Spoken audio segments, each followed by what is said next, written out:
Well, I like experiments, and this is going to be, I think, a very fun experiment. Before I go into these slides, I'll say this is the sixth time that we have brought people together.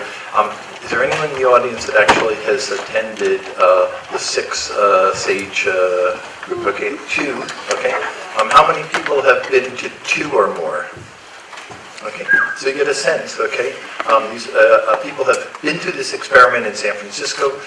Some of you have been to the experiment in Paris last year. It was fabulous, hosted by Francois. And it's a real treat to be part of what we're going to do here in Shenzhen. And it's really thanks to Lu Ping and all that he's done to get us going. So Lu Ping, just round of applause.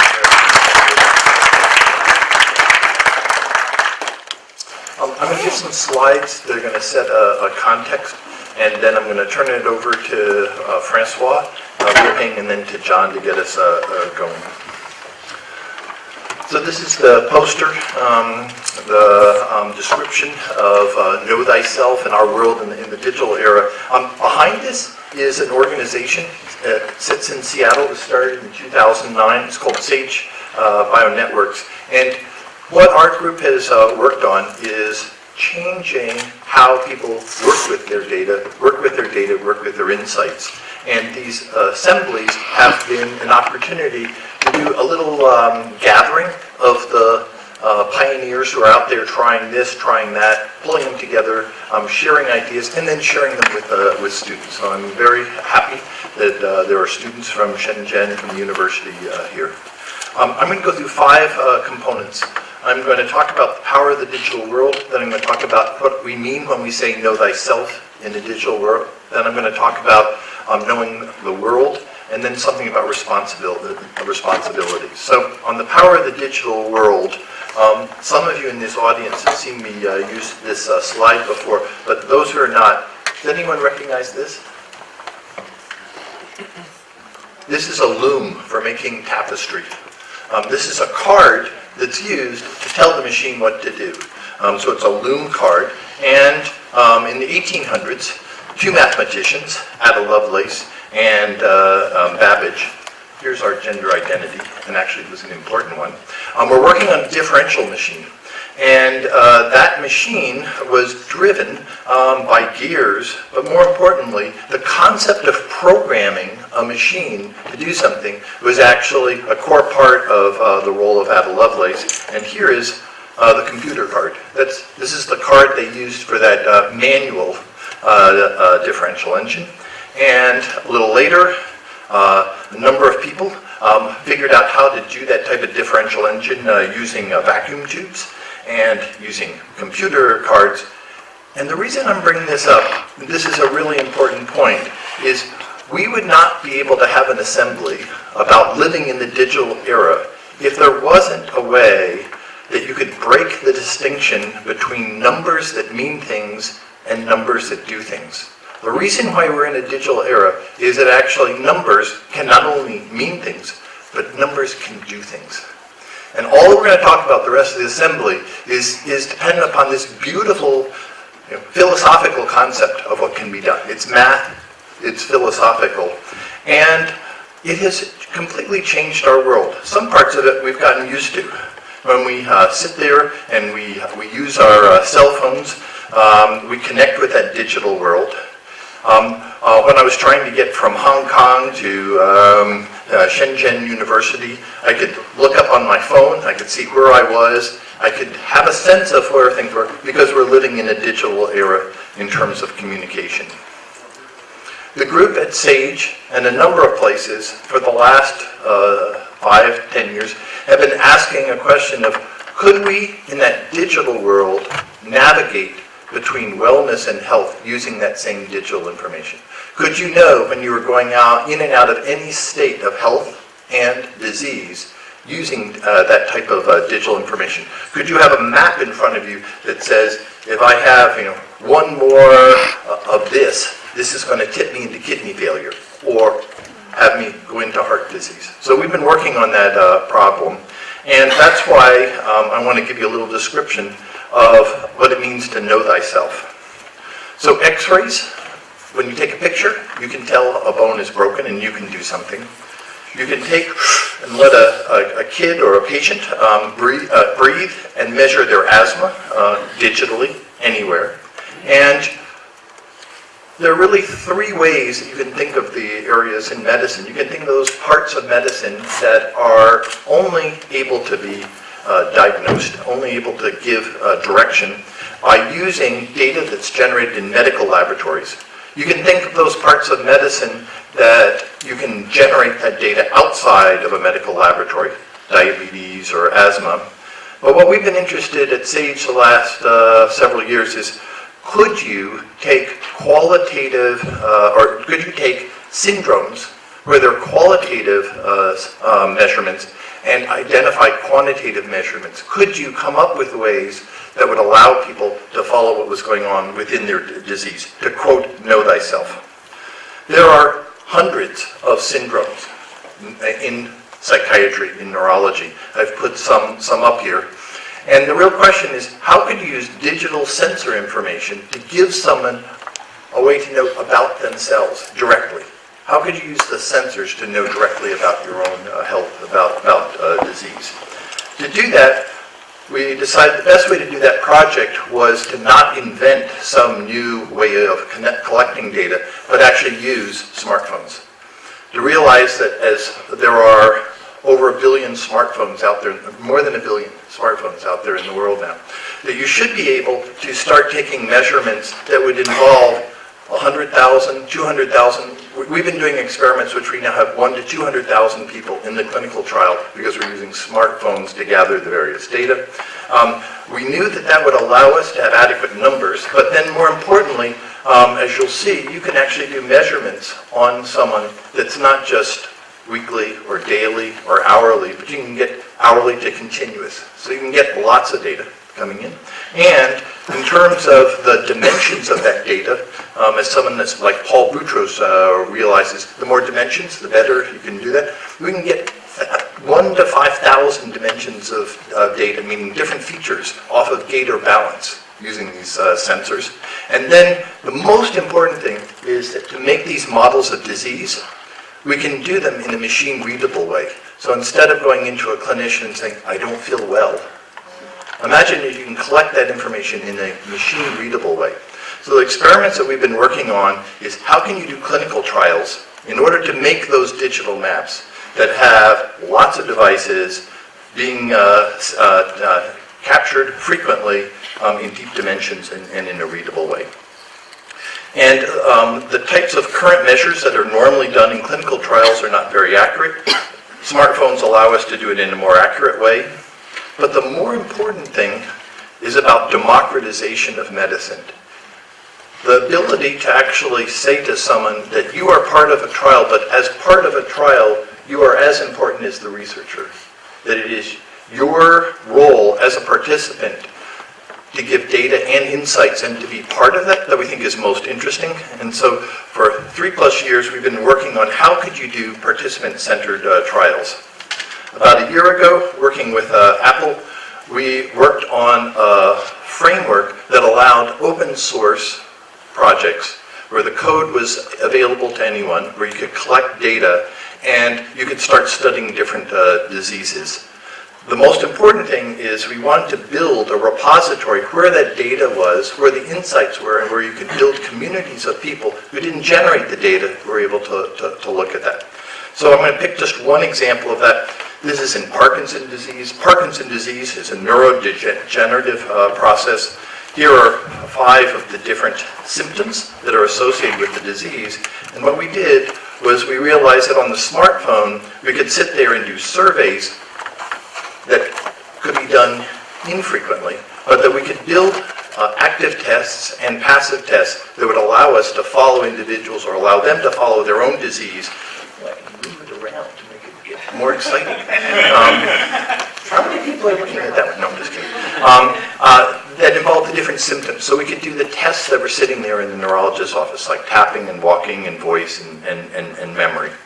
And within weeks, we were able to enroll very large numbers of patients in this particular study, more than 15,000, a block of them with Parkinson's disease. And what we began to find was and this will be true with any disease you start doing this with, is there are day-to-day variations in that disease that you could not have found were there. This is tracking one individual. They're every day, before and after their med, they're following what's happening to their disease. And instead of it being some sort of abstract, chronic disease, you can see that it's fluctuating in and of itself, but it's also the effects of the medicine is not the same on every day. We could go into a dimension and look at someone's gait, and we could get, as I said, more than 1,000 dimensions of that gait, and we could do tools that we use statistically, like random forest and other approaches, to build classifiers that would allow us, with high accuracy, to be able to follow that person's disease. And then we could have fun. We could take 3 different ways of looking at someone's disease. This is one in a series of 30 individuals, rank ordered for how they're doing their tapping. We could look at then their walking, their balance, and their voice, and notice that they're not concordant. Notice that the variation from severe disease to less severe disease is not being matched by the other symptoms. Why is that? There was someone who I was talking to earlier in the French contingent, where is she, who's working with prions. Is she here? Okay, so when we were talking to her, notice different regions of the brain are having different areas of dysfunction. Right? That's because that disease is growing up into different regions of the brain, and in each person it's growing up in a different way. So we can start making individual maps of what that disease is actually looking like in that person. So I saw day-to-day changes. Here are all these different dimensions. But probably the most exciting was we started asking people what makes them better, what makes them worse. Not how is your disease, but is something making you feel better or feel worse? We now have over 25,000 of these responses. And if you put them into what makes you better, what makes you worse, this is very important. What they consist of are the things that that person is encountering in that have nothing to do with their disease. Did they get a dog that they love? Are they in a new house? Is their husband or wife having a problem? We could watch race relations and problems in Ferguson and St. Louis and see that it was affecting people's disease. This is reality. This is reality for any disease. So the important thing is at a digital level, we're now tracking individuals, giving them a way to follow their own disease, not hear it from a doctor, not fly blind for 6 months till the next visit, but actually follow their own disease and what's making them better and worse. And by combining those things, then we're in a position to be able to ask important questions. This becomes a different dialogue. Each of us, including me, who's a physician, has a very asymmetric dialogue when I go to my doctor. It's, oh, please heal me, okay? This allows a more symmetric dialogue to go on between people in terms of knowing thyself. This last week, or maybe it's the same week, I think it is the same week, Apple announced a new level of looking at these tools that we helped with that's called a Care Kit. So this week came out this new program, which is tools to actually allow patients, not just researchers, but patients, follow their own diseases. And in Care Kit, there's now an ability for people to be tracking, to be downloading, and then sharing with the physician, going to the physician for things that had qualitative symptoms and coming in and showing quantitative. So when we talk about saying, know thyself in the digital era, we're talking about collecting that data, being enough informed, and asking individuals to take a different role in how they treat their diseases. At the same time, and Brian Bott is 3 rows from the back there, put your hand up. Brian and others at Sage have done a remarkable job building an ecosystem where we want other people to work on that data. It doesn't work to assume that the people who are generating the data are going to do a good job. So we host this data, put it up into a cloud, and last month, or actually again, earlier this month, it's been a big month, we took all the data for the first 6 months of all those patients, 500,000 data points with all those different dimensions for each of those patients, and put it out on the web. And put it out in a way where anyone in the world who wants to make an insight in Parkinson can now post a question, can go in and use the data, can begin to form a community. We think this approach is really important. It was enabled by this process called, this tool platform called Synapse. Synapse we've used. It's a technology platform for sharing data. You can go on our site and find it. But the point is there are lots of communities that are sharing this information that I think by now we know how to work with people. I'm going to skip an awesome movie. And, but if you want to see it later, if we have time, I'll show it at a break or something. That shows how someone uses Synapse. And just say that here's the community forming on Empower. The other thing to say is there are about 25 of these research kit apps that are out there. There are probably another 25 that are coming. They're coming in for everything from autism to Alzheimer's. They're coming in for asthma and cardiac problems. And this concept of generating data, building tools, begins to switch the concept of roles of experts. Physicians, and I was a practicing one for a while, have a certain role traditionally that they have thought about. But I think two things are happening. People-powered health, where individuals actually have a chance to come together and make an assessment of what's going on in their own disease. Here, and on the bottom, the concept of a knowledge expert. So now I'm talking about, wouldn't it be beautiful if a half or 90% of everyone with a disease was feeding their data in to a knowledge expert? Okay? That will allow deep learning and understanding in a way you can never do, asking a local doctor to be able to do it.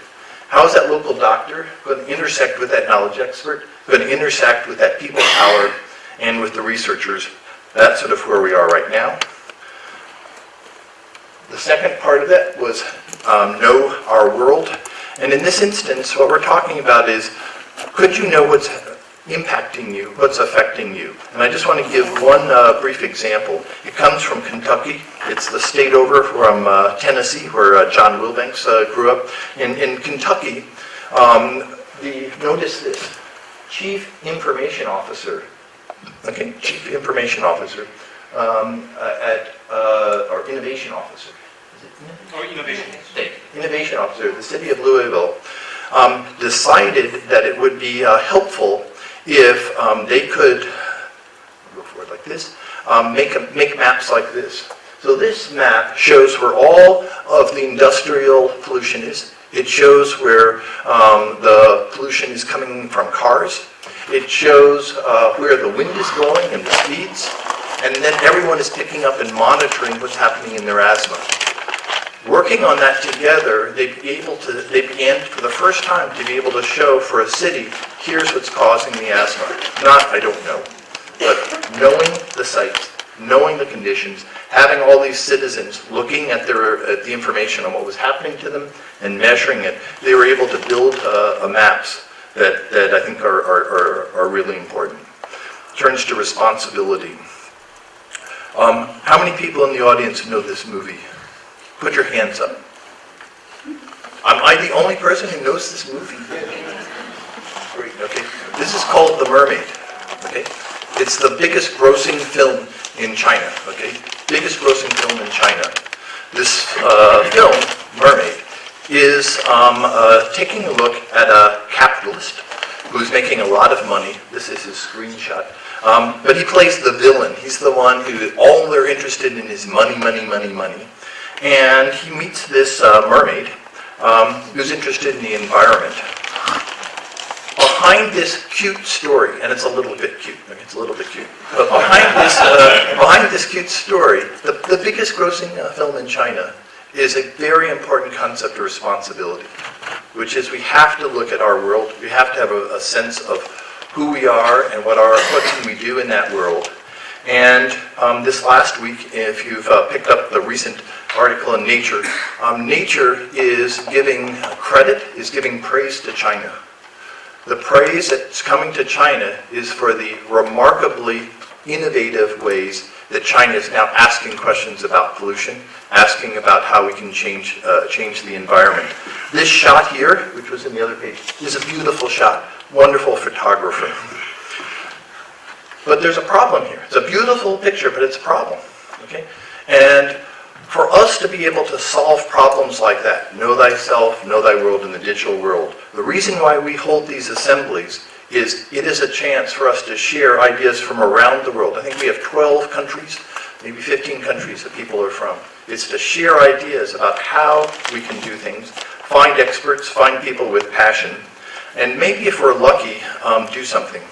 In that article, the minister quoted here from Shanghai had a beautiful ending to his statement. He said, Zhang, to some degree, the whole country will be a huge laboratory for environmental research, such as smog mitigation. Notice what he's saying. He wants the whole country to turn into a huge laboratory. If China is going to turn into a huge laboratory, who are the scientists that could possibly fill that large laboratory? Okay? It has to be citizens. It has to be people. It has to be that people start taking responsibility for themselves and being a part of the solution, not leaving it to experts. So I'm going to leave with the following. Each year I do an art project like Lu Ping and Francois. I think the arts and design have to intersect closely with the science and technology. And I think this is a year that it's worth remembering these words that are, forgive us for we know not. I am much more concerned about the equivalent of denial, of how we give roles of responsibilities to others and don't take them ourselves, that we don't feel as if we should be part of the solution.